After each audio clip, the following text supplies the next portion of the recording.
Dans cette école située à 150 km de la capitale Harare, les travaux ont duré 3 semaines.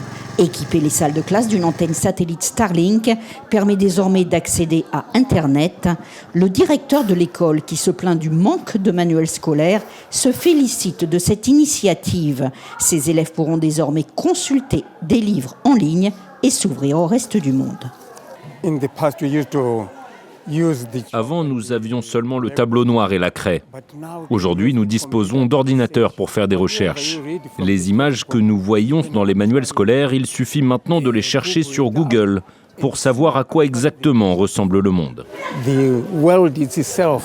Les collégiens sont les premiers à se réjouir de ce changement. Cette jeune élève apprend avec enthousiasme à utiliser un ordinateur, car quand elle rentre chez elle, elle ne dispose d'aucun outil pour travailler. Je dois demander le téléphone de ma grand-mère pour lire et faire des recherches sur Internet. Parfois, quand je rentre de l'école, le téléphone n'a plus de batterie, ni de données. Ou alors ma grand-mère en a besoin. Pour l'association des enseignants, l'effort est louable mais insuffisant. Pour améliorer l'éducation, ils demandent plus de moyens.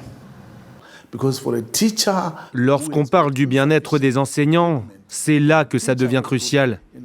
Un enseignant qui n'est pas suffisamment équipé, qui travaille dans un environnement difficile, devrait pouvoir compter sur un bon salaire comme source de motivation. Or, actuellement, ce n'est pas le cas. Les salaires sont très faibles, voire en dessous du seuil de pauvreté. 8000 écoles devraient être équipées comme celle d'Igava. Moins de 15% des établissements publics du Zimbabwe ont accès à Internet.